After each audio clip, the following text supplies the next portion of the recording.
I guess pink is back. Yep, that's right. Some of the biggest names in the league are back in pink for the first time in what feels like an eternity. Let's talk about it. So today we're going to cover a couple main things. Obviously, everyone remembers pink and they still wear it in high school. Sometimes they wear it in college, but like it kind of disappeared from the NFL. So we're going to talk about where it went, how it started, and why it came back, and what I think is going to happen in the future. And you're going to want to stick around to the end because I think I have my finger on the beat for what's going to happen here, and it's going to get messy really quick. All right, so where did the pink actually start? Well, wearing pink in football started back in technically within the NFL in 2009 when they introduced their Pink October. Now, this is where players in the NFL were supposed to wear pink in support and awareness of Breast Cancer Awareness Month, which was also October. Now, originally this was kind of around the ideas of you're fighting cancer, you're bringing awareness to it, and then you're also raising money towards that cancer research. Now, the awareness part was basically by wearing pink and supporting by wearing the pink. And then the research part was around the companies making accessories. So what a lot of companies did is like Nike and other ones said that basically, hey, anytime you buy anything pink from our website during Breast Cancer Awareness Month, we'll donate 10, 15, 20% of the proceeds to breast cancer awareness. It was normally a pretty low amount, if I'm honest, like 5, 10% though. And that's basically what happened, right? Everyone around the NFL started to wear pink. It became really normal. And at that point, pink was the only color that you could wear during only October that went against the team colors. So you wouldn't be violating any rules, regardless of even if you supported breast cancer or whatever.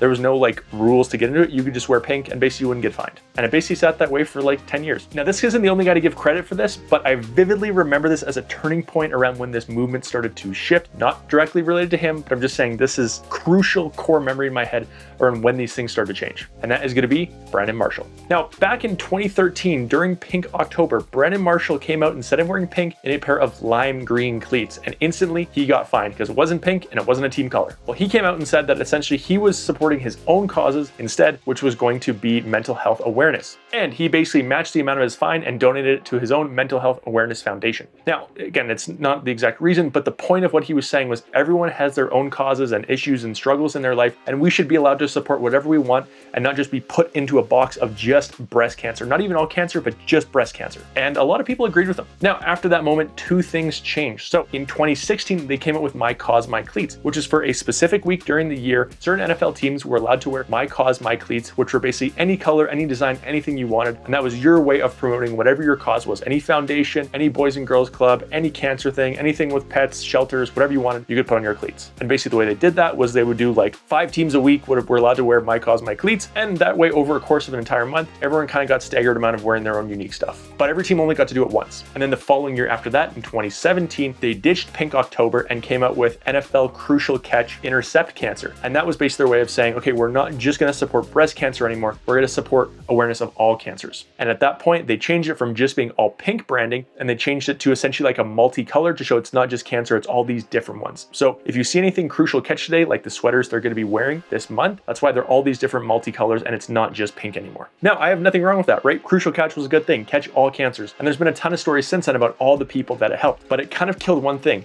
that originally it was like a player-led movement where it was guys on the field representing the pink, and the pink on the field is how you rose awareness to it. And that kind of died. Like when it was Pink October, you saw guys in pink spat, pink cleats, pink gloves, pink mouth guards, pink armbands, everything. Like the pink was such a big pop on the field. It was really easy to recognize as someone not really watching the game and just see like, why is everyone wearing pink? But Crucial Catch kind of killed that. And that's because Crucial Catch main color scheme is essentially a base layer of either black or white with that kind of rainbow multi-cancer mixed in. So now when you're looking at Crucial Catch, you're looking at essentially like a white glove or a white towel or a white cleat, whatever it is, with a little bit of color mixed in. So as someone just watching the TV copy of the game, you don't really know that they're supporting it or they're raising awareness in any way. Now you see it on the field, the backdrop, end zone, lower third, all that kind of stuff, TV ticker. But as far as the players being a part of it, that kind of disappeared. That takes us to basically this year, where high school players were still doing Pink October every single year, but it was dead in the NFL until about 2 weeks ago. Today's video is brought to you by Drymax. Now, if you're familiar with our channel, you've seen Drymax on a bunch of guys across the league like CeeDee Lamb, Jamar Chase, and especially a bunch of the new first-round draft picks that you'll be watching all fall. Guys like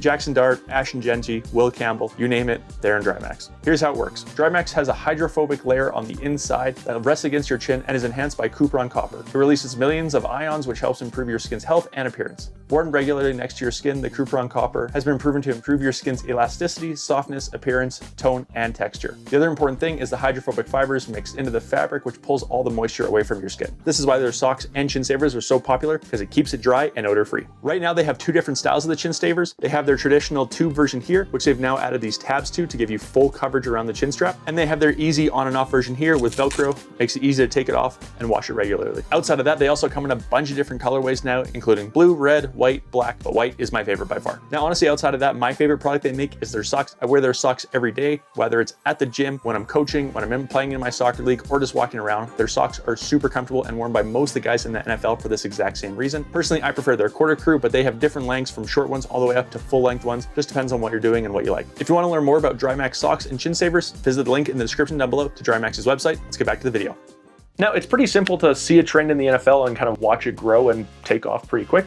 It basically just takes one or two guys normally that are kind of like trendy, fashionable guys in the league to kind of set these trends, and more guys say, that's pretty good. I'm gonna try that moving forward. OBJ was like a pioneer of cleats. He was the first one to do chrome hearts. He was the first one to do basically skinned cleats with the shoe surgeon. And he was the first one to basically completely replace uppers with like older basketball shoes. So OBJ in the cleat space was a pioneer. Justin Tuck was the pioneer in the big grill space. He was the first one to do that really overbuilt face mask. And even guys like Jalen Ramsey was the first guy to do the overbuilt face masks with the custom that are super popular today as well. So again, just takes one guy and then it explodes. But this wasn't just one guy bringing it back. It seemed almost coordinated, like a bunch of guys doing it at the same time. Like the first week of Pink October this year, we saw Travis Hunter, Justin Jefferson, Devontae Smith, Jaden Daniels, all doing like cleats and gloves, and then a bunch of other guys like Josh Downs all doing mouth guards too. So it's like all of a sudden it just came back all at once. And then in week 2, a bunch more guys joined in. So now we had Jahmyr Gibbs and David Montgomery both doing the pink cleats. We had Xavier Worthy, Kyron Williams, Zay Flowers, J-Mo, like you name it. There was a lot of big names on this list bringing pink back. And that's basically where it's at today. It looks like pink is coming all the way back. And over the next couple of weeks, you're gonna see more and more guys wearing pink. And I think for the next couple of years, it is definitely gonna be back. But hold on, because this is what I think is gonna happen. The NFL is gonna ruin this. Yeah, this is what's gonna happen. This is gonna explode over the next season to 2 seasons, and then the NFL is gonna have to react. The reason they're gonna have to react is because it is no longer Pink October. It is NFL Crucial Catch. So what they're going to see is all these guys wearing pink and not doing Crucial Catch, and it's going to go against the branding they have put in place with Crucial Catch, and they're going to say, we got to fix this, we got to stop this. It's too much pink on the field.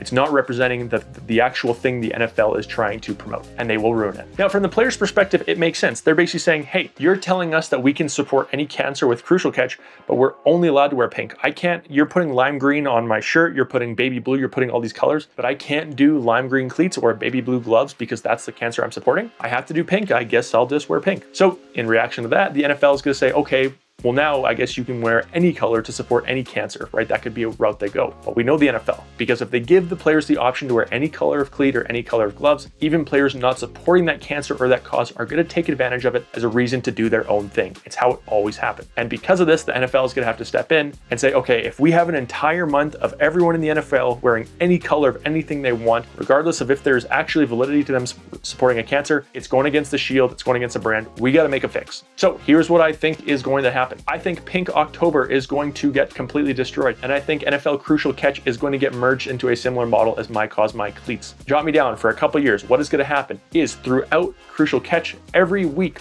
a couple teams are going to be allowed to wear any color they want, supporting any cancer they want. So that means for 1 week, every team in the AFC South is going to be allowed to wear any cancer they want. And they're basically going to give you a guideline of here's all the colors you're allowed to wear with all the related cancers. So that's what they'll do. And that way they can put a little thing on screen that says, hey, if you see a player wearing lime green, they're supporting and bringing awareness to this cancer. And that way the players get what they want. They get to support any cancer they want. They get to wear any color they want. The NFL is going to get what they want because it's only going to be for 1 week, so it's not going to take over an entire month. They get to control all the branding, all the narrative, and make it look like they're the good guys. But again, this is going to ruin it. I think it's going to ruin it. And some players are going to defy it another way and they'll pay the fine. We'll restructure from there in like 5 years. But yeah, all you need to know for now is pink is all the way back. Don't forget to check out both of me and Devin's Instagrams down below, where we are constantly posting all this pink stuff, especially Devin.